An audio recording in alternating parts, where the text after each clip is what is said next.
Hey guys, it's Fredrina with Trinity Professional Group. So today I will be explaining a bit of what I do. So a lot of people are wondering what's infrastructure, right? Like, what does it mean when you say you are an infrastructure consultant or a business strategist? So I want to go into a bit of that today. I gave you in my previous video a bit about me, my background, what I like, what I enjoy. So today I'll be expounding on that in more of a practical sense so you can see where my love for education and my love for critical thinking is applied in my business, Trinity Professional Group.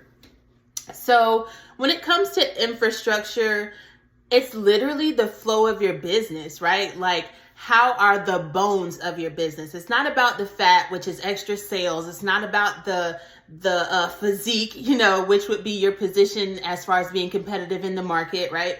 It's not those things. It is the bare bones, the insides of your company. No matter what comes or what goes, this is how this company runs, right?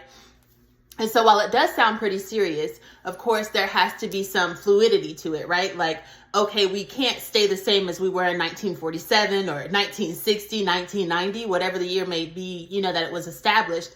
But at the same time, there has to be a certain core, right? Like, our core has to be intact, like really in a way where when you come to work at this company, this is how things flow. And if you leave this company, the things are still going to flow that same way, right? And it's not enough just to say your company culture. Your company culture could evolve. Let's say you're a fun-loving company and you were the first one with a ping pong table, right? Your culture is fun. Your culture is uplifting. Your culture is inclusive. But the mode by which you give out your culture is what could change, right? So it used to be a ping pong table. Now it can evolve and be virtual reality, right? Everybody on, their 30-minute break has the goggles on and they're doing the whole bit, but still your culture is the same. It's fun, it's inclusive, and it's upbeat. So that's one of the things that I feel like a lot of people get mixed up on as far as like company culture versus your infrastructure. All right, so leaving company culture, now we're going to talk about communication, which is probably the least worked on issue that everybody has. So every company typically struggles with communication because we know what we want to get done. We know what the goal is. But somehow conveying that doesn't always come out properly, right? Like, you can have this scoreboard, you can have all these pretty graphs, you can have all of the right people in place, you've hired your top talent, right? But somehow there's still a disconnect. Something just isn't being conveyed properly and it's not rolling out the way that you want it to roll out.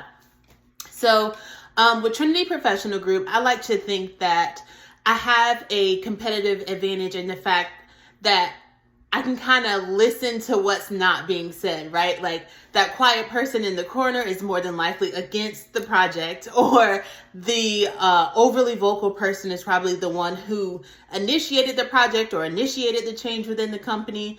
And, they're trying to really prove their point. They're trying to get that buy-in that they need to make sure the change occurs. So, I think it takes a special sense. Like, it's just something you just have to be able to really listen well in order to help someone communicate well. So let's say we are changing the infrastructure, right? We're going to move, we're going to move sales under the accounting department to make sure that the invoices are processed seamlessly and we keep everybody on their tight 30, 60, 90-day pay schedule. So when we do this, you're going to have a blend of staff. You're going to have a blend of staff that does two completely different things. And you're going to have a blend of staff that is just built different. The sales team is typically more ambitious. They're more aggressive. They're very great talkers. They know how to get what they need done. They're going to promise to deliver. They're going to do all these things that need to be done to really generate that revenue for the company. But then once that revenue is generated, you have your accounting team who is going to make sure that everything that comes in is correct. They're going to make sure that we're not overpaying for things. They're going to make sure that we're not being underpaid for things that we've done.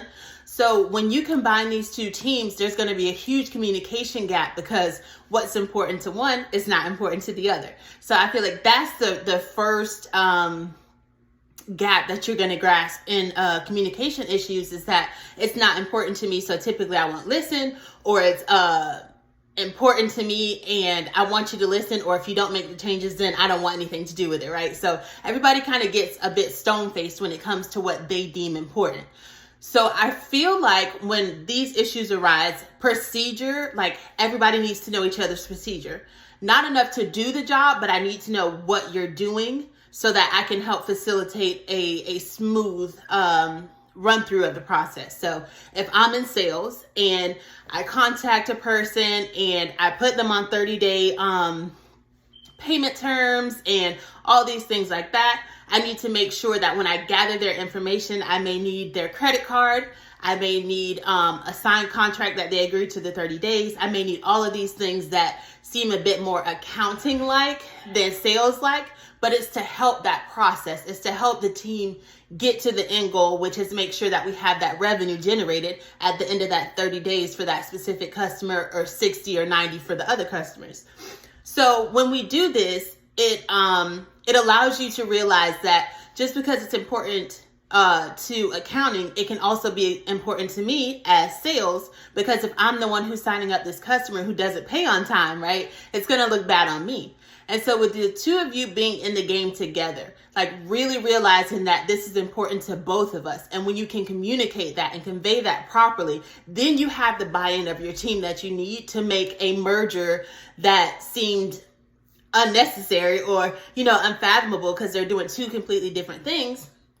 You have the buy-in because now they can both see the end result. They can both realize that, okay, well, if I go ahead and get them to sign this, instead of just pitching the deal and this, that, and the other, and then when it comes in on the back end for accounting, I don't have to wait 45 days when they're a 30-day customer because I have to resubmit the contract, or I have to resend out the credit card sheet, or I have to resend out our rate for whatever it is we provide for them, right? So getting those things done really helps with efficiency as well. So you have great communication, you've developed a new process, you've created camaraderie because your team now works together because they're working towards a common goal, right? And then on top of that, you've streamlined your process and kept your revenue coming in as steady as it's supposed to be because you started off in the right way.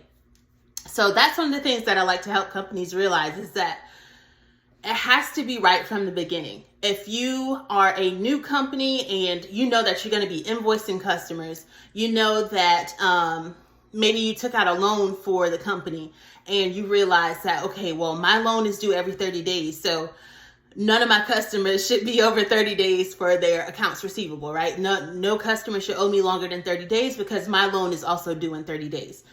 So if you're small and you start off this way, you put the steps into place that you need to make sure that nothing causes added stress to the point where you can't work on growing your business.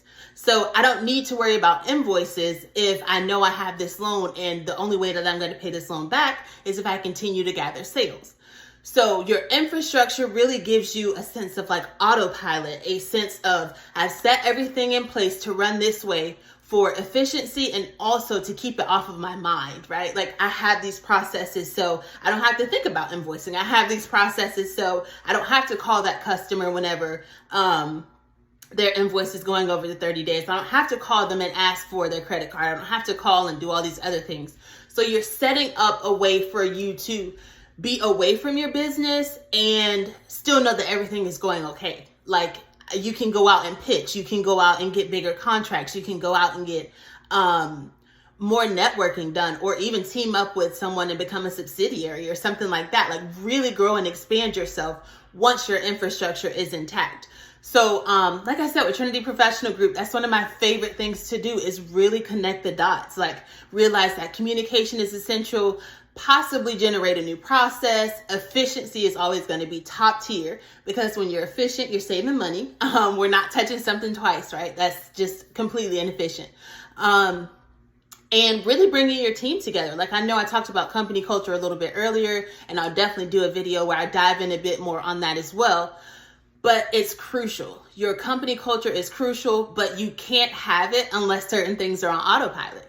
Everybody has to know where they fit, what their role is, and how it comes together to the point where if you do, like I said, you merge accounting and sales, they know their role, this one knows their role, and now when we come together, we've created a streamlined process and even more efficiency, because instead of having to walk down to your office, you're right next to me. Or, more people are being trained in a way that they're a team. They're reliant on each other.